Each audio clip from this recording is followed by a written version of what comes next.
રાજકોટમાં 74મી all India police hockey ચેમ્પિયનશિપનું આયોજન કરવામાં આવ્યું હતું, જેનું આજે ભવ્ય સમાપન થયું છે.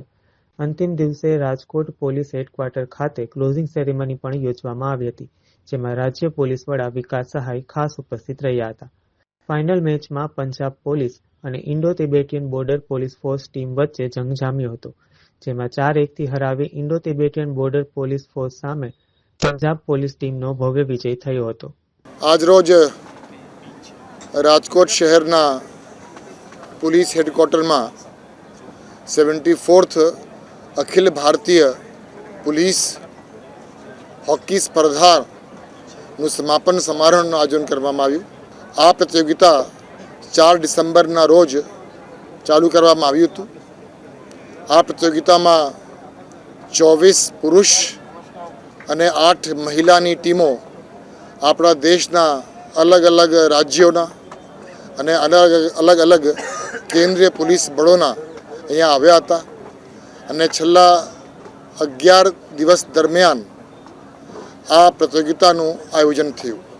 મને જણાવતા ખૂબ આનંદ અને ગર્વ થાય છે કે ગુજરાત પોલીસ તરફથી આ જો આયોજન કરવામાં આવી પ્રતિયોગિતામાં એ સમગ્ર પ્રતિયોગિતામાં ભાગ લેનાર તમામ ટીમ્સ, તમામ સ્પર્ધકો ખૂબ ખેલદિલીના ભાવનાથી કોઈ પણ વિવાદ વગર આ સમગ્ર પ્રતિયોગિતાનું આયોજન થયું અને તે બદલ સમાપન સમારંભમાં મારા ઉદ્બોધનમાં મેં દરેક સ્પર્ધકોને આ વાતની મેં આભાર પણ વ્યક્ત કરી છે.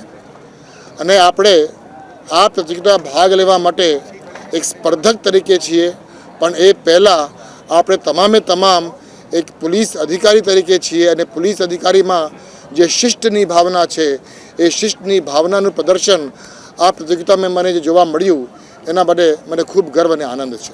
મહિલાની ટીમમાં SSBની ટીમને વિજેતા કપ મળ્યું છે, વિજેતા રહ્યા છે અને CRPFની ટીમ રનર્સઅપ રહી છે. પુરુષમાં પંજાબની ટીમને વિજેતા ચેમ્પિયન્સ રહ્યા છે અને ITBPની ટીમ રનર્સઅપ રહ્યા છે. આજે મેં પુરુષની જે ફાઇનલ્સ મેચ હતી એ પણ મને જોવાની તક મળી હતી અને મેં જોયું કે આ ફાઇનલ્સની જે કોન્ટેસ્ટ હતી એ ક્લોઝલી કન્ટેસ્ટેડ અને ખૂબ હાઈ ક્વોલિટીની મેચ. પંજાબ પોલીસ તરફથી 3 એવા પ્લેયર્સ હતા કે જે લોકો ઓલિમ્પિયન રહી ચૂકેલા છે. ITBPમાં પણ ખૂબ સારા ખેલાડીઓ હતા અને તમામ સ્પર્ધકોએ ખૂબ ઉત્સાહથી, ખૂબ ઉમંગથી આ પ્રતિયોગિતામાં ભાગ લીધું છે અને the matches were of very high quality. મને લાગે છે કે ભારતીય પોલીસમાં જે રમતગમત અને પ્રત્યે જે રુચિ છે, જે પ્રતિભાઓ છે, જે ક્ષમતાઓ છે એ આપણને અહીંયા આજે જોવા મળ્યું છે. ધન્યવાદ.